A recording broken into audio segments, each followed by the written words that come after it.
Las desapariciones de personas, su inexplicable regreso al cabo de unos días o unas horas, sin dejar rastro, sin lesiones ni recuerdos, hacen pensar en algo más que una simple pérdida de orientación. Adam Mason, desaparecido en un sendero en Great Smoky Mountains; Jason Wells, desaparecido en un segundo en Yosemite; y John Bale, que se desvaneció en las rocas de Zion. Sus casos tienen en común un extraño silencio, rupturas en el tiempo y la sensación de haber cruzado el umbral de la realidad. ¿Y si en estos rincones salvajes no se esconden simples anomalías naturales, sino portales temporales o fallas espaciales que llevan a las personas a lugares donde el tiempo y la distancia dejan de existir? Hoy descubrirás 3 historias increíbles de desapariciones en parques nacionales de Estados Unidos que te dejarán con la boca abierta.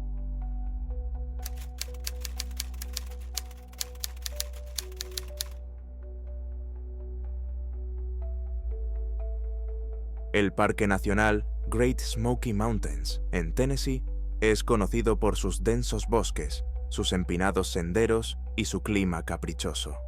Fue aquí, en un sendero cerca del monte LeConte, donde en septiembre de 1991 ocurrió una desaparición que, décadas después, sigue desconcertando a quienes investigan casos inexplicables en la naturaleza.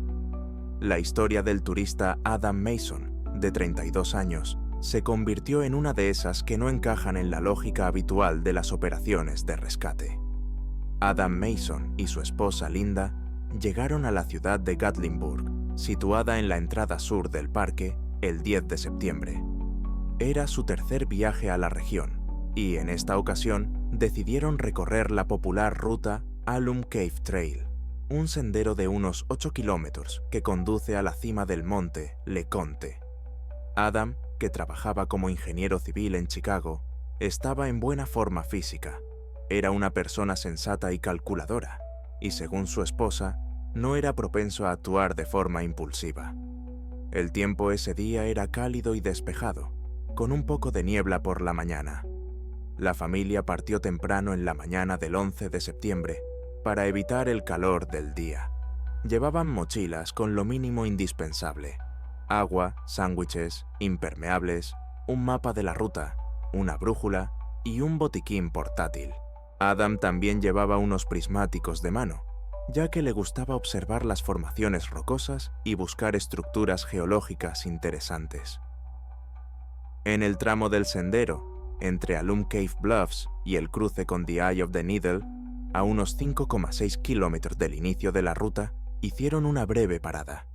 Linda se sentó en un roca para comer algo, y Adam, al ver una protuberancia rocosa cerca, dijo que quería verla más de cerca. Se alejó solo unos minutos, según ella, no más de 50-70 metros. Pasaron 5 minutos, luego 10. Linda empezó a llamar a su marido, pero no obtuvo respuesta. Al principio pensó que quizá él había seguido el sendero y se habían cruzado, así que siguió adelante, subiendo hasta el siguiente mirador. Al no encontrarlo, regresó al lugar donde lo había dejado, pero Adam no estaba allí. Los prismáticos estaban en la base de un roca, cuidadosamente colocados sobre la mochila. Esto la alarmó. Él siempre los llevaba consigo. Linda corrió de vuelta al aparcamiento, a la entrada del sendero, y avisó a la oficina de los guardabosques de que su marido había desaparecido. La operación de búsqueda comenzó esa misma noche. Se unieron a ella guardabosques locales, miembros de equipos de búsqueda y rescate voluntarios y perros rastreadores. La zona en la que había desaparecido Adam era relativamente limitada: un bosque denso, salientes rocosos y pendientes empinadas. Se prestó especial atención a la ladera sur de LeConte y a todos los senderos laterales. Se utilizaron bocinas, silbatos y megafonía. Los perros siguieron un rastro débil que pronto se perdió en una zona rocosa y desmoronada. Las condiciones meteorológicas empeoraron. Al tercer día empezó a llover y se formó niebla, lo que dificultó el trabajo. Durante 6 días se peinó toda la zona de la supuesta desaparición, pero no se encontró ningún objeto. huellas de zapatos ni restos de ropa. No había ninguna señal, ni nota, ni rastros corporales. Linda estaba en estado de shock, pero insistía en que su marido no podía haberse ido sin más. Era demasiado racional para Deakier para hacer algo así. La policía incluso barajó la posibilidad de que se tratara de una desaparición intencionada, pero no encontró pruebas. Las cuentas bancarias estaban intactas, no llevaba documentos consigo y no había indicios de que tuviera intención de desaparecer. Sin embargo, al séptimo día ocurrió algo que nadie esperaba. El 17 de septiembre, a las 9 de la mañana, un hombre con una chaqueta oscura y pantalones de montaña bajó por el mismo tramo del sendero donde Mason había desaparecido. Era Adam. Estaba ileso, no presentaba heridas, ni parecía deshidratado o agotado. Los testigos lo describieron como pálido y muy desorientado. Mason parecía estar en un estado de profunda postración. Cuando lo llevaron al puesto de los guardabosques, no pudo explicar con claridad dónde había estado todos esos días. Su ropa estaba seca, sin signos de daños. En la mochila quedaban paquetes de comida y una reserva de agua, como si acabara de marcharse. Durante el interrogatorio, afirmó que se había alejado de su esposa, literalmente un par de minutos. Bajó un poco más hacia el peñón, examinó las rocas y luego decidió volver. Pero, según él, cuando volvió a subir, el claro donde estaba Linda ya estaba vacío. Le pareció que ella había seguido adelante y decidió continuar en esa dirección. Después de eso, según recuerda, siguió el sendero, pero este comenzó a desaparecer. Las curvas parecían diferentes, los árboles parecían cambiar de lugar y la ruta no llevaba a ningún sitio. Empezó a sentirse desorientado y decidió detenerse para ordenar sus pensamientos. En ese momento, según él, apareció una niebla en el sendero y luego fue como si hubiera caído la noche. Según Adam, todo se fundió. No sabía cuánto tiempo había pasado. No sentía hambre ni oía los sonidos del bosque. Solo recordaba haber oído varias veces pasos detrás de él, pero al volverse no vio a nadie.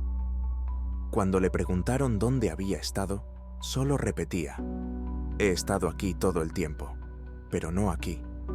El examen médico reveló que Mason no había sufrido daños físicos. No había signos de hipotermia, falta de alimentación o deshidratación.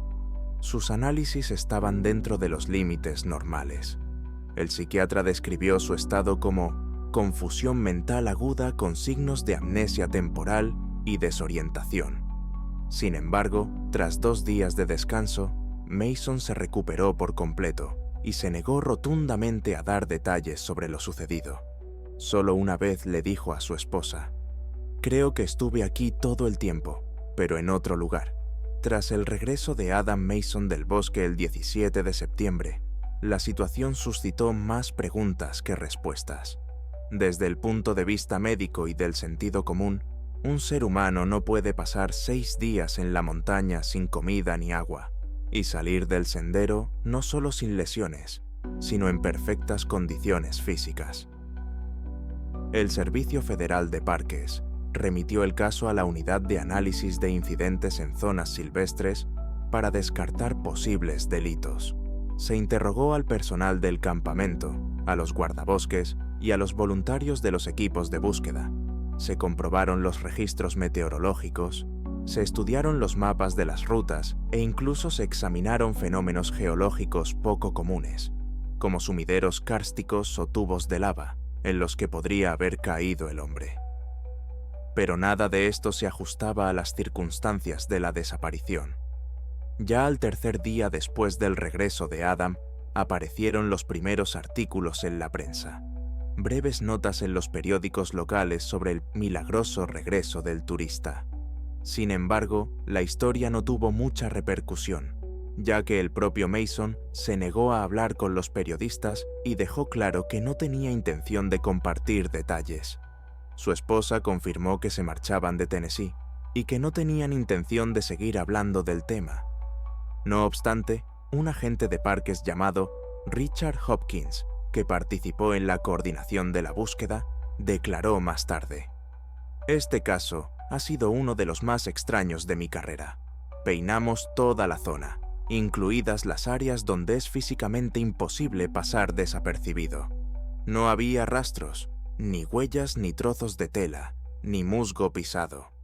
Normalmente, una persona deja tras de sí una serie de pequeñas pistas. Aquí no había nada". Unos meses más tarde, concretamente en enero de 1992, el caso se cerró y se archivaron los documentos. En la conclusión del servicio de parques se indicaba: "La desaparición y el regreso del ciudadano Mason siguen sin explicación. No se han encontrado indicios de actos ilegales, accidentes, intentos de simulación de desaparición o desviación de la ruta". Sin embargo, en las notas personales de uno de los investigadores, no sujetas a publicación oficial, se indicaba: "Si este hombre realmente pasó 6 días en esa zona sin dejar rastro y sin sufrir las condiciones, esto pone en duda los parámetros físicos del organismo que conocemos". Más tarde, se incorporaron al caso investigadores privados interesados en los casos de desorientación espacial y temporal. Uno de ellos era Michael Bird, un antiguo investigador de Kentucky que se había jubilado y se dedicaba a investigar desapariciones anómalas en parques nacionales. Bird pasó 2 años recopilando pruebas relacionadas con el caso de Adam Mason y observó una serie de detalles interesantes. No había rastros de vida, ni fogatas, ni refugios improvisados, ni basura que una persona pudiera dejar en 6 días si realmente hubiera vivido en el bosque. El estado antinatural de la mochila permaneció en el mismo lugar, junto a las rocas, con el contenido intacto. Esto significaba que Adam no había utilizado ninguna de sus pertenencias durante todo ese tiempo, o que no había estado donde se necesitaban. Incoherencia temporal. Adam afirmaba que se había ido unos minutos, y no se había dado cuenta de que habían pasado 6 días. No tenía hambre, no sabía la fecha exacta, y no entendía por qué lo habían encontrado los equipos de búsqueda. Bird intentó ponerse en contacto con Mason, pero recibió una respuesta cortés. Sin embargo, logró contactar con uno de los compañeros de Adam en Chicago, quien, tras la historia de la desaparición, notó cambios en el comportamiento de su amigo. Según él, Adam se había vuelto reservado, irritable, y había comenzado a interesarse por libros sobre física cuántica y conceptos de dimensiones paralelas, aunque anteriormente no le habían interesado esos temas. Otro detalle también resultaba inquietante. En noviembre de 1991, 2 meses después del incidente, Mason renunció a su trabajo y vendió su apartamento en Illinois. Junto con su esposa, se mudaron a un pequeño pueblo en el estado de Oregón. Dejaron de tener contacto con la mayoría de sus conocidos y, según sus amigos que se quedaron, comenzaron una nueva vida. Este caso resultó especialmente interesante para los partidarios de las hipótesis sobre las zonas de transición, lugares donde, por razones desconocidas, se alteran los puntos de referencia espaciales y los flujos temporales.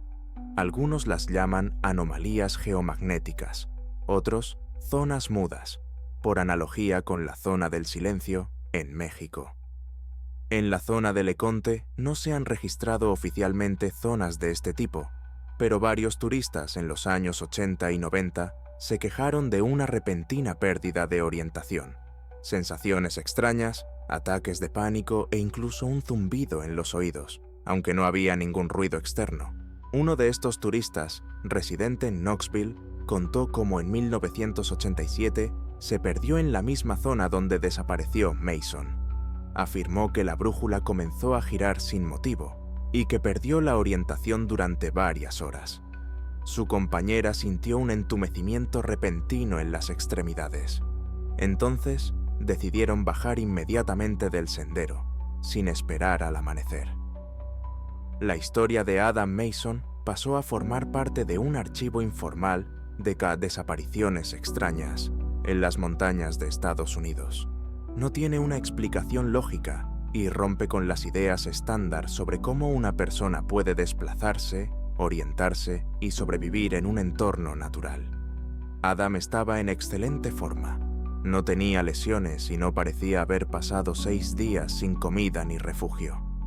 Lo único que le quedaba era la sensación de que realmente había estado en otro lugar, no en la cima de la montaña ni en sus faldas, sino en algún lugar al que no conduce ninguno de los senderos.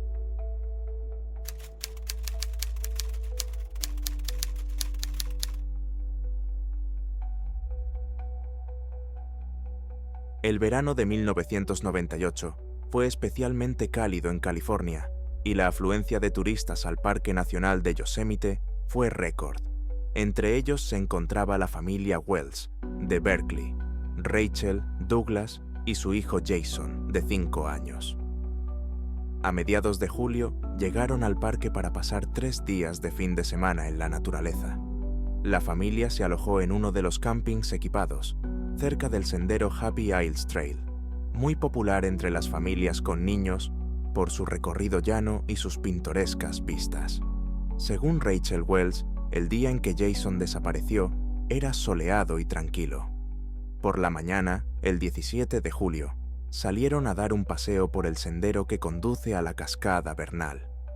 Jason, como de costumbre, estaba lleno de energía, blandía un palo que había encontrado y saltaba sobre las rocas a lo largo del camino. En un momento dado, alrededor de las 9:30 de la mañana, se detuvo al pie de un gran roca. Rachel dijo que soltó su mano por un segundo para ajustarse la mochila, y cuando levantó la vista, su hijo ya no estaba a la vista. Al principio, los padres pensaron que simplemente se había adelantado. El sendero no tenía curvas cerradas, y por lo general era fácil ver a los niños a poca distancia. Pero unos segundos después, al no obtener respuesta al llamar a Jason, Douglas se lanzó hacia adelante y Rachel hacia atrás. En 5 minutos recorrieron unos 200 metros en ambas direcciones. Sin resultado. Jason no estaba por ninguna parte. Había otros turistas en el sendero, pero nadie había visto al niño salir del recorrido. A los 15 minutos, Rachel pidió ayuda por radio. 1 hora más tarde, llegaron los primeros guardabosques. Inmediatamente comenzaron a peinar la zona, el bosque, la ladera, las orillas del río Merced. Se unieron voluntarios, perros rastreadores e incluso un helicóptero. Pero el día estaba terminando y a pesar de la coordinación, la búsqueda no dio resultados. Ni huellas, ni restos de ropa, ni ningún otro indicio. Era como si el niño se hubiera desvanecido en el aire.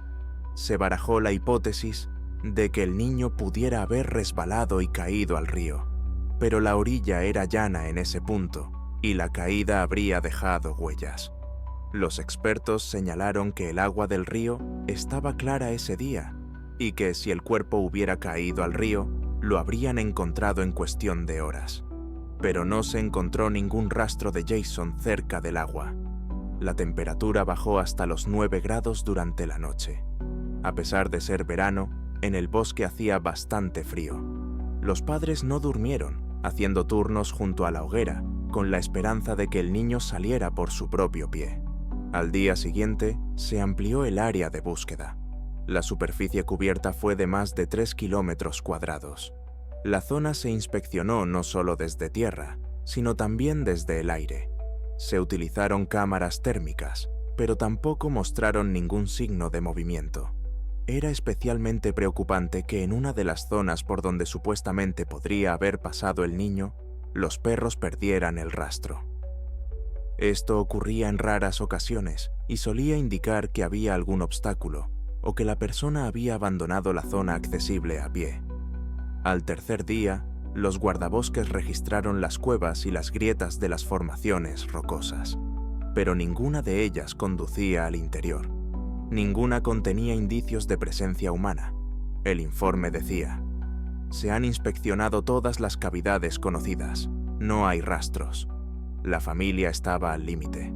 Según el oficial Matthews, que dirigía la búsqueda, la madre de Jason intentó varias veces adentrarse en el bosque, sin hacer caso de las prohibiciones, y fue devuelta por los rescatistas.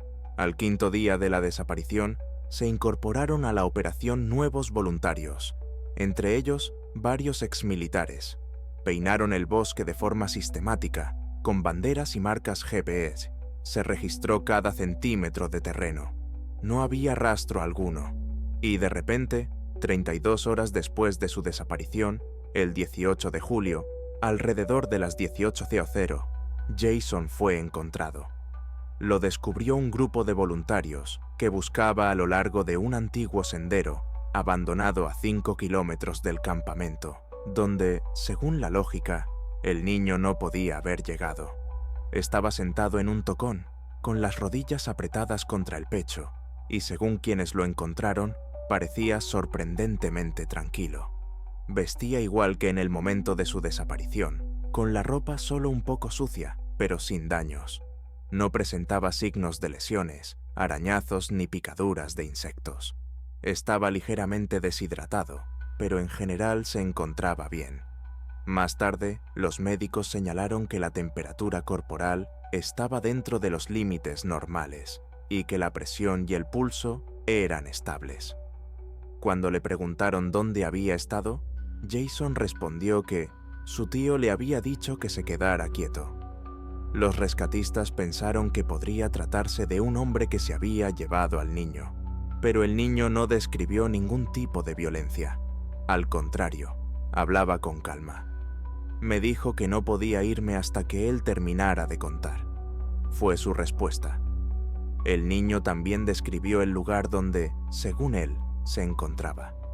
Era una cueva, en la que la luz era amarilla, como la miel.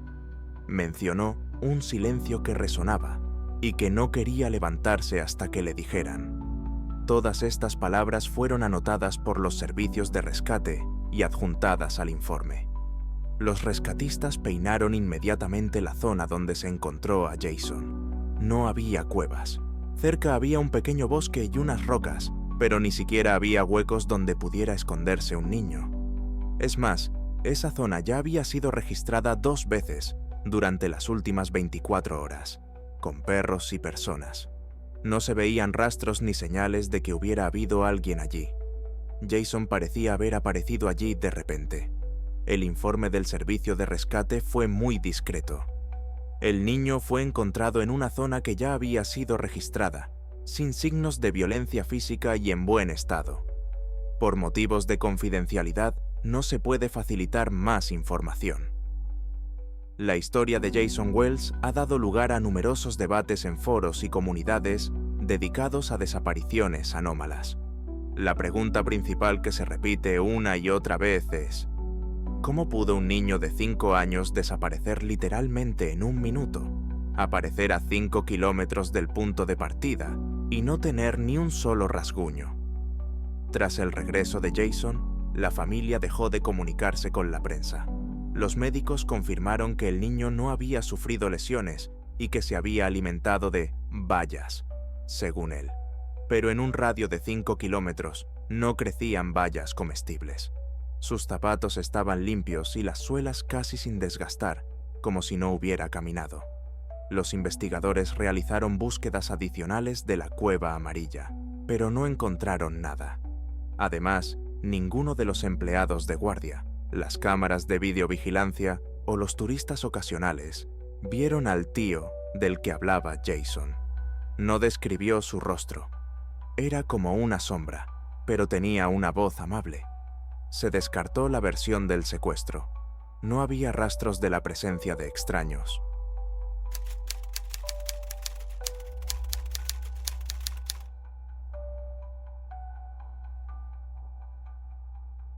El otoño de 2003 fue inusualmente seco en el sur del estado de Utah.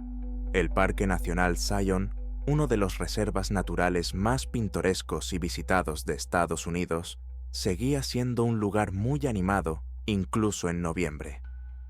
En aquella época, la ruta Angel's Landing era especialmente popular, un recorrido peligroso e impresionante que discurre por una estrecha cresta rocosa a más de 1.500 metros sobre el nivel del valle. John Bale, un turista de 35 años de Denver, Colorado, fue uno de los que decidió conquistar esta ruta en noviembre de 2003. Según su familia, John no era nuevo en el senderismo. En los últimos 10 años había hecho varias excursiones por las montañas Apalaches, las montañas rocosas y Sierra Nevada. Sabía cómo preparar correctamente la mochila, cómo comportarse en caso de mal tiempo, y no era propenso a actuar de forma impulsiva. Según sus amigos, John era una persona metódica y práctica. No era de los que se arriesgarían por una foto. Por eso, las circunstancias de su desaparición desconcertaron a los investigadores desde el principio. John llegó a Zion el 23 de noviembre. Se registró en el aparcamiento South Campground, obtuvo un mapa de la ruta e informó al guardabosques de guardia que planeaba recorrer Angel's Landing y regresar antes del anochecer. Partió solo, lo cual estaba permitido en principio. Aunque técnicamente difícil, el sendero estaba muy bien señalizado, tenía muchas cadenas para apoyarse y durante las horas de luz era accesible para turistas preparados. Según los registros, Bale comenzó el ascenso alrededor de las 10 de la mañana. Varias personas lo vieron por el camino, entre ellas una pareja de Seattle, que más tarde contó que John parecía tranquilo y concentrado, que saludó amablemente, pero no entabló conversación. Aproximadamente a las 13:40, se recibió la primera señal extraña desde el mismo sendero. Un grupo de turistas que descendía de la cima oyó gritos que provenían de uno de los salientes laterales. Era una voz masculina, clara, pero era difícil determinar su procedencia. El sonido parecía rebotar en las rocas y parecía provenir de varios lados a la vez. Pedía ayuda, contó más tarde una de las testigos, pero no podíamos entender de dónde venía exactamente. Nos detuvimos y le respondimos, pero la voz no se repitió. A los pocos minutos, el grupo continuó su descenso. A las 17:30, John Bale aún no había regresado al campamento. Siguiendo el protocolo, se dio la alarma esa misma noche, cuando el servicio de guardabosques observó que su coche seguía aparcado al inicio de la ruta y que él no se había puesto en contacto. Teniendo en cuenta la escasa luz del día, la bajada de la temperatura hasta los 0 grados centígrados y el peligro general del sendero, se declaró una operación de búsqueda de emergencia. Ya el primer día se incorporaron al caso rescatistas locales, guardabosques, voluntarios y guías caninos. Se utilizó un helicóptero de reconocimiento y se peinaron las rutas principales, las crestas, los ramales y las zonas donde, en teoría, podría haber resbalado una persona. Pero el problema era que no se encontró ningún rastro, ni zapatos, ni restos de ropa, ni señales de caída. A lo largo de todo el sendero, Angel's Landing, había carteles que advertían del peligro mortal de salirse de la ruta, pero no había ningún indicio de que John se hubiera desviado. Los rescatistas estaban desconcertados por otro detalle. En la zona donde, según los testigos, se habían oído gritos, no encontraron ningún sendero por el que se pudiera llegar hasta allí. Incluso desde el helicóptero, el lugar parecía desierto. Los salientes rocosos debajo de esa zona eran demasiado escarpados para que una persona pudiera bajar o caer, y mucho menos sobrevivir. Sin embargo, la búsqueda continuó durante 4 días. El 5.º día ya estaba llegando a la noche cuando todo cambió. Hacia las 18:10, al anochecer, en la parte inferior de la ruta, a unos 500 metros de la entrada inicial, el guardabosques Mike Spencer oyó un ruido. Ya se disponía a dar media vuelta cuando vio a una persona entre los árboles. Era John Bale. Tenía la cara cubierta de polvo, el pelo revuelto y la ropa parcialmente rota, pero estaba vivo. A primera vista, casi no parecía haber sufrido ningún daño. Bale se mantenía de pie, inseguro, con movimientos lentos y en silencio. Solo después de unos minutos dijo: «He vuelto, ¿verdad?», como si no fuera consciente del tiempo que había pasado. Lo llevaron al hospital de Springdale. Los médicos le diagnosticaron múltiples contusiones y rasguños superficiales, pero no presentaba fracturas, congelaciones ni signos de deshidratación. Parecía cansado, pero no agotado. El informe médico indicaba que su estado general no se correspondía con 4 días pasados en la montaña a temperaturas bajo cero. Pero lo más extraño fue el relato del propio John. Recuerdo que me detuve a mirar la roca. Me pareció oír un ruido. No era una voz, solo un sonido, como si algo rodara por las piedras. Me acerqué al saliente, me incliné, y más allá, solo había vacío. Es como si, no sé, desapareciera. No me caí. No recuerdo haber caminado hacia ningún sitio. Solo silencio. Y luego, estoy ahí abajo. Y eso es todo. Cuando le preguntaron qué había pasado entre el momento de su desaparición y su regreso, no pudo recordar nada. El reloj de su muñeca marcaba la misma hora que en el momento de su desaparición. Todo estaba en su mochila. No podía explicar cómo había llegado abajo, ni por qué nadie lo había visto durante 4 días. Tras el regreso de John Bale, se inició una investigación en toda regla.